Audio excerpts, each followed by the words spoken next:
नमस्कार। स्वागत है आप सभी का फिर से एक नई जानकारी के साथ। लेकिन आज की जानकारी कुछ अलग, कुछ बेहतरीन होने वाली है। जानकारी है पैंजिया के बारे में। इसके पहले आप पैंजिया से पहले थोड़ा सा ये एक मैप देखिए। ये जो आप मैप देख रहे हैं यह पृथ्वी का मैप है और इसमें बहुत सारे महासागर और बहुत सारे महाद्वीप हैं। इसको हम पृथ्वी कहते हैं। उसके बाद आप इस मैप को देखिए जहाँ पर सारे महाद्वीप एक साथ जुड़े हुए एक ग्रुप में दिखाई दे रहे हैं। इसे ही हम पैंजिया कहते हैं।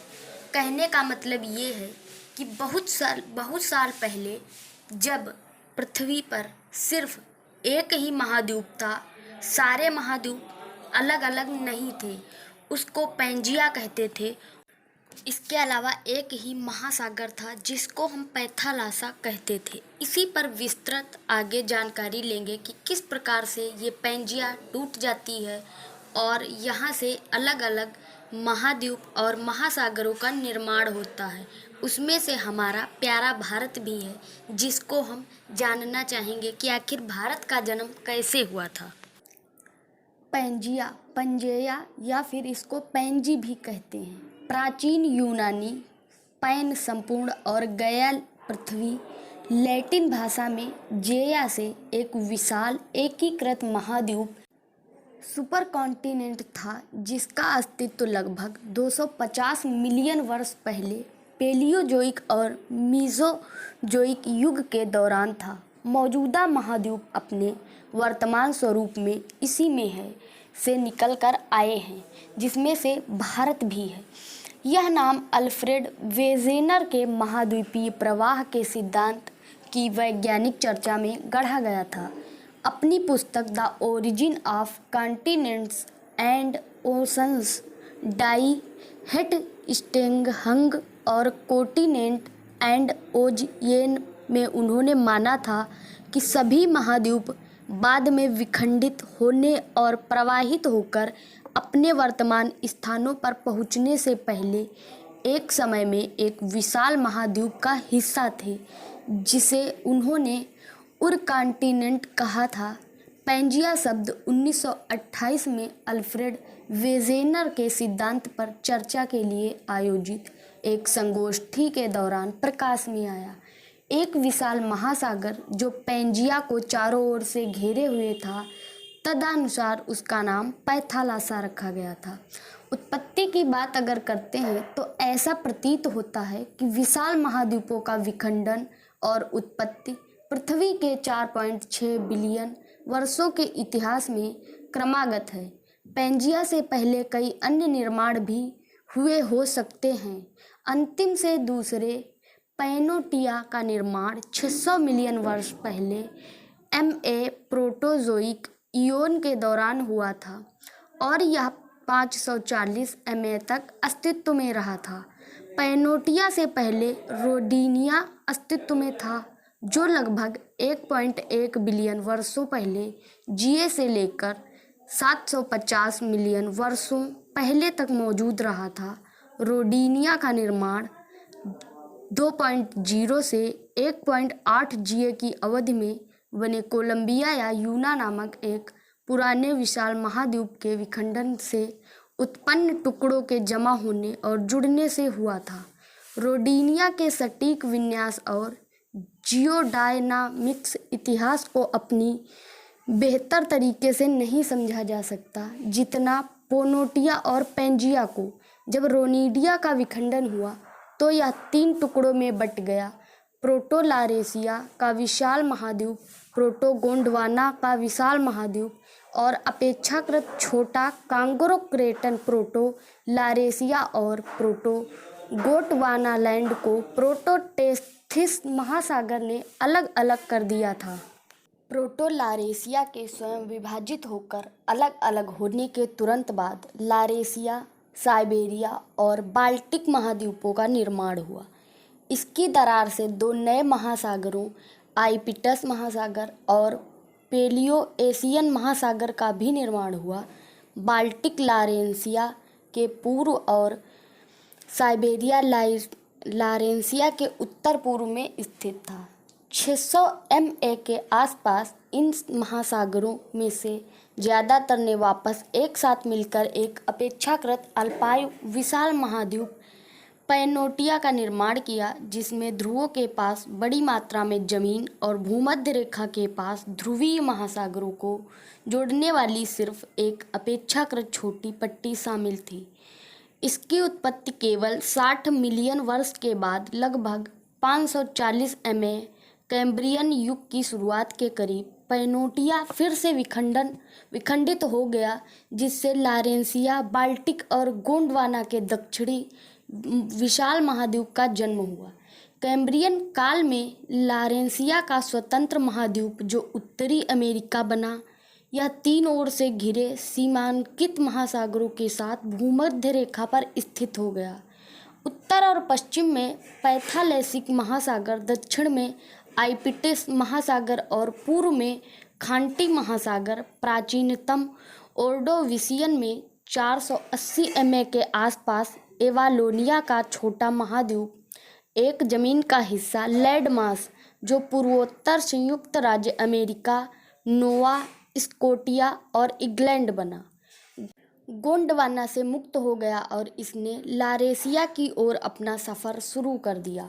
बाल्टिक, लारेंसिया और एवालोनिया सभी ओर्डोविसियन काल के अंत तक एक साथ मिल गए और इस तरह आइपिटस महासागर के निकट एक छोटे महाद्वीप का निर्माण हुआ, जिसे यूरामेरिका या लारेंसिया कहा गया।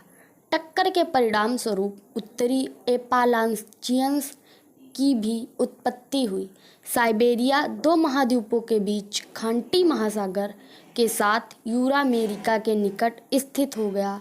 जब ये सभी घटनाएं हो रही थी, गोंडवाना धीरे धीरे दक्षिणी ध्रुव की ओर खिसक गया और यह पैंजिया की उत्पत्ति का पहला चरण था। पैंजिया की उत्पत्ति का दूसरा चरण था गोंडवाना के साथ यूरामेरिका की टक्कर। सिलूरियन काल तक 440 MA बाल्टिक ने पहले ही लारेंसिया से टकराकर यूरामेरिका का निर्माण कर दिया था। एवालोनिया अभी तक लारेंसिया से नहीं टकराया था और उनके बीच एक समुद्री मार्ग, आइपिटस महासागर का एक अवशेष अभी तक सिकुड़ रहा था, क्योंकि एवालोनिया धीरे धीरे लारेंसिया की ओर खिसकने लगा था। इस बीच दक्षिणी यूरोप गोंडवाना से खंडित हो गया और नवगठित रेक महासागर के पार यूरामेरिका की ओर बढ़ना शुरू कर दिया था और डेवोनियन ने दक्षिणी बाल्टिक से टकराकर, हालांकि यह छोटा महाद्वीप डेवोनियन पानी के नीचे की एक पट्टी के रूप में था।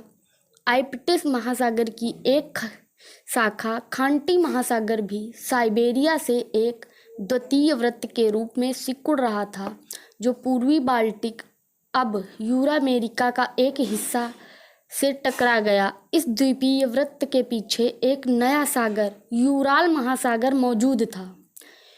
सिलूरियन काल के अंत में उत्तर और दक्षिण चीन गोंडवाना से दूर चले गए और सिकुड़ते हुए प्रोटोटेथिस महासागर के पार उत्तर की ओर बढ़ना शुरू कर दिया और इसके दक्षिणी सिरे पर नया पेलियोटेथिस महासागर खुल रहा था।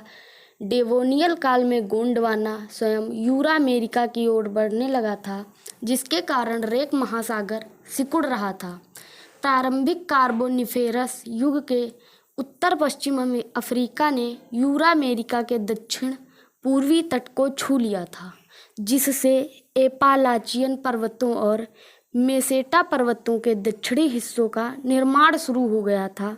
दक्षिणी अमेरिका उत्तर दिशा में दक्षिणी यूरामेरिका की ओर बढ़ गया था, जबकि गोंडवाना भारत, अंटार्कटिका और ऑस्ट्रेलिया के पूर्वी भाग भूमध्य रेखा के दक्षिणी ध्रुव की ओर बढ़ने लगे थे। उत्तरी चीन और दक्षिणी चीन स्वतंत्र महाद्वीपों पर स्थित थे। छोटा महाद्वीप कजाकिस्तानिया मध्य कार्बोनिफेरस युग में साइबेरिया विशाल महाद्वीप पैनोटिया के विखंडन के बाद लाखों वर्षों तक एक अलग महाद्वीप के रूप में रहा था से टकरा गया था। पश्चिमी कजाकिस्तानिया कार्बोनिफेरस युग के अंत में बाल्टिक से टकरा गया, जिससे उनके बीच यूराल महासागर का संपर्क बंद हो गया और उनमें यूरालियन ओरोजेनी पश्चिमी प्रोटो-टेथिस यूराल पर्वतों और विशाल महाद्वीप लारेशिया की उत्पत्ति का कारण बना। यह पैंजिया की उत्पत्ति का अंतिम चरण था।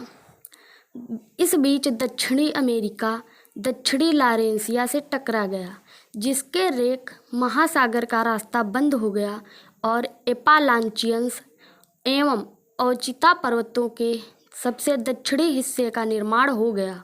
इस समय तक गोंडवाना दक्षिणी ध्रुव के पास स्थित हो गया था।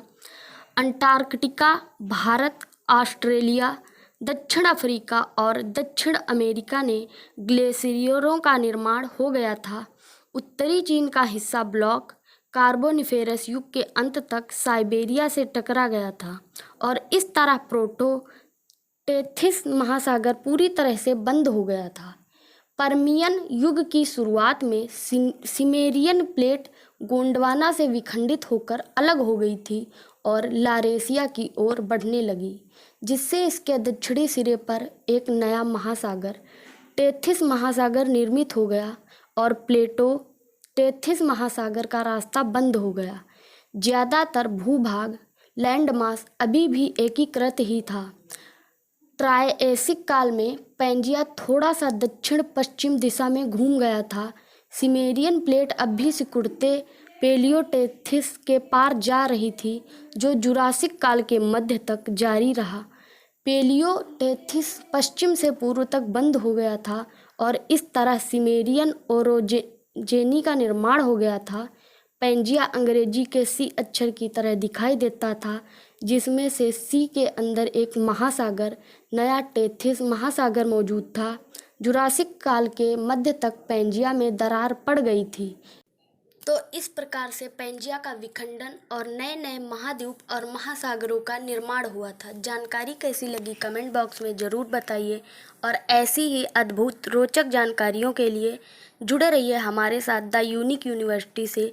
मिलते हैं जल्दी ही अगले नए वीडियो में। धन्यवाद। जय हिंद।